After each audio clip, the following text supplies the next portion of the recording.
Good afternoon, folks, and welcome back to my channel. Today's delicious dish is going to be cheesy scalloped potatoes. We're going to do it Italian style. What you're going to need, and I'll give you the exact measurements in the description box below, is of course your potatoes. I have not sliced mine up yet, but you want to slice those on a mandolin slicer or with your knife, nice and thin. You're going to need potato chips for topping. You're going to need a couple teaspoons or tablespoons of butter to start the cooking process. We're going to use half an onion, some milk, some cream, bay leaf. Spices, we're going to use chive, thyme, parsley, and a little bit of nutmeg. And I'm also going to use my adobo, which has got salt and pepper in it. I'm going to actually use a little brown butter seasoning, but if you don't have that, of course most people wouldn't. You won't need to use that, but I figure that'll give a good flavor to this dish. And then I'm going to use my Italian cheese blend, provolone, parmesan, Asiago, Fontina, and Romano. Maybe even a little extra parmesan. And I'm going to use my mascarpone to make it nice and creamy.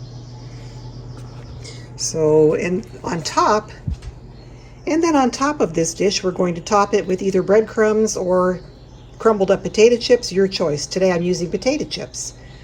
So let's get started. I almost forgot. We need a couple cloves of garlic, and I'm going to mince this finely. Can't make this dish without garlic. Okay. So the first thing we're going to do is get our butter in the pan here. We're going to saute the onion and the garlic. In my case, unfortunately for me, my onion was no good. It was old. So I'm going to be using a shallot and some garlic. But if you've got fresh onion, that is the gold standard for this dish. Now most of the time when you make scalloped potatoes, you mix the ingredients together and you cook everything in the oven for about an hour. We're going to speed that process up by cooking the potatoes in the pan here for about 15 minutes and then putting it in the oven for about another 15 or 20 minutes. Okay, so it doesn't take long because I've got these minced rather finely. Now since my onion was bad, I'm going to have to add some dried onion. Next we add our salt and pepper. My adobo has both in there.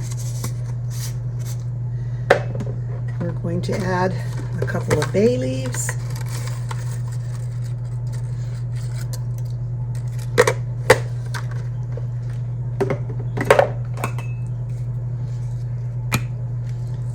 Chopped chives. I'm using dried.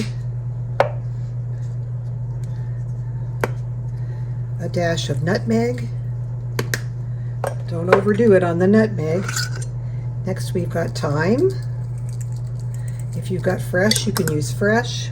I'm using dried. A little bit of parsley.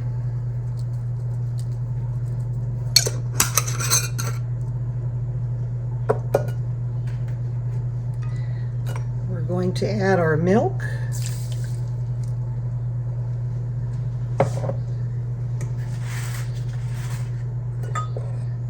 Stir everything around a bit.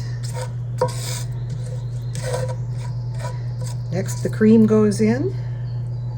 Cream is what makes it super creamy.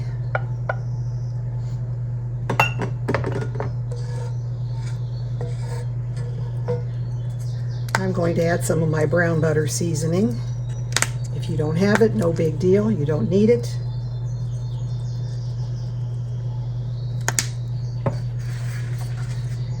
And our potatoes go in. Of course, the hardest part of this recipe is peeling your potatoes and getting them sliced up.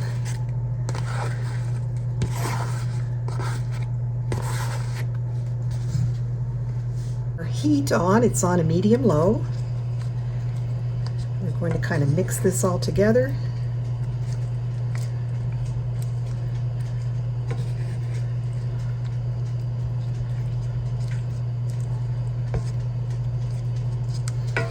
Looks good already. And cooking the potatoes in the milk and cream is going to draw out some of the potatoes natural starches that'll help to thicken the sauce. And of course we want to separate these potato pieces as best as possible so that they'll all get some seasoning.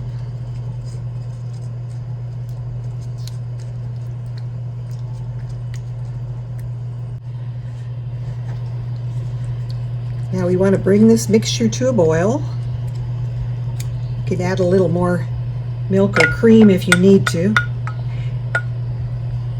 You don't have to put this in a cast iron pan, but I like to cook this in cast iron because it's easy to just put this in the oven and finish it off. You don't have to change pans. But if you don't have a cast iron pot, cook this in just a regular sauce pot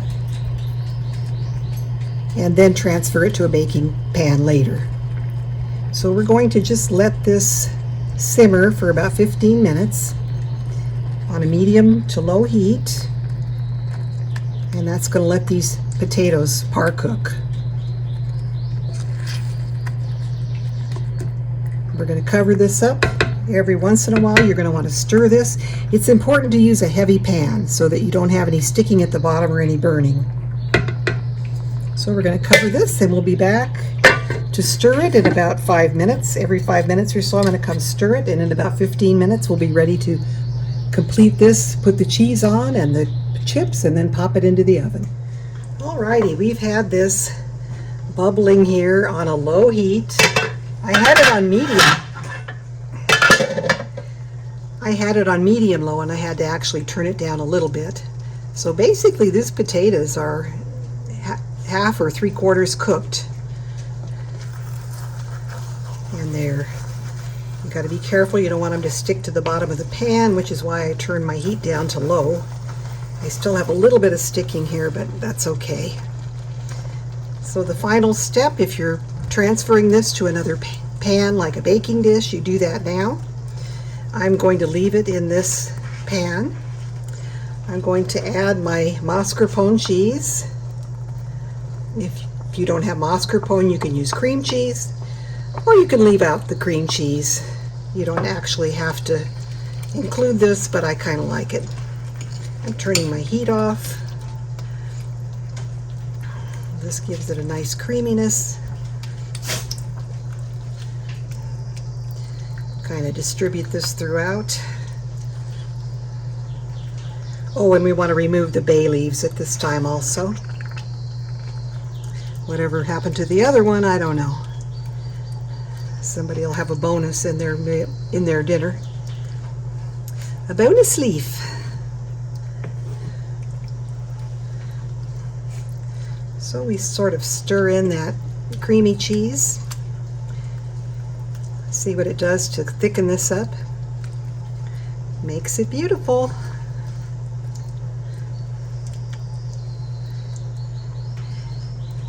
And then, for a final touch, I'm going to add my Italian cheeses and Parmesan. Just sprinkle it right over the top here.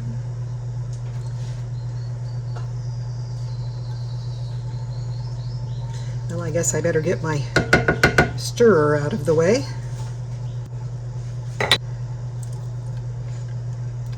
Get this cheese as evenly as you can across the top here.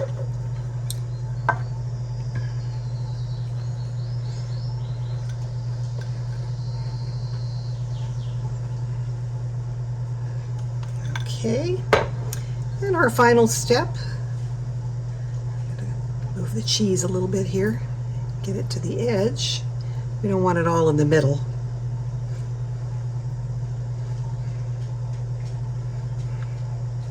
And our final step is to add the either breadcrumbs or potato chips.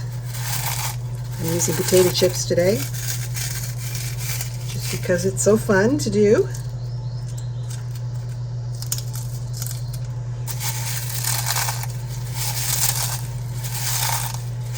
You could put these in a bag and pound them, but I just did it with my hand. Leaves them in bigger chunks this way.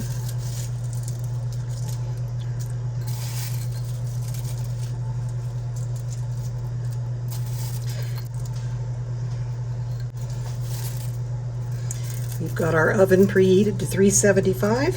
This is just about ready to go in. That wasn't too difficult, and we're only going to have to leave it in the oven for about another 15 minutes or so.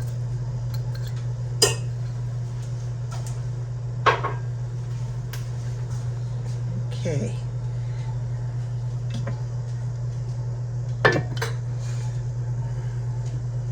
Okay, and into the oven it's going to go.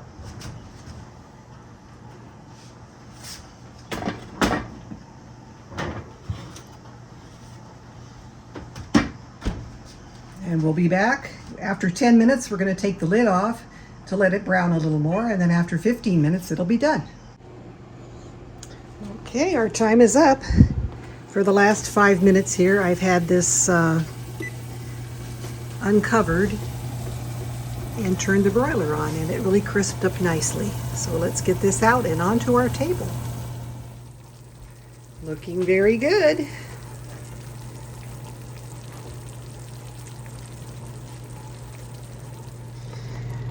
Now you could make this into almost a meal on its own if you added ham into this casserole. You could add vegetables in there. You could add whatever you like.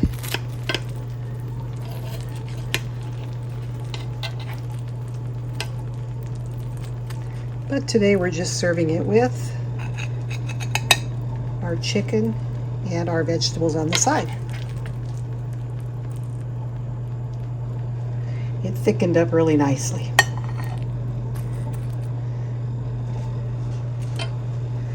So I hope you enjoyed. Try this recipe. You won't be sorry. It's delicious. And we will see you all again in the next video. Bye now.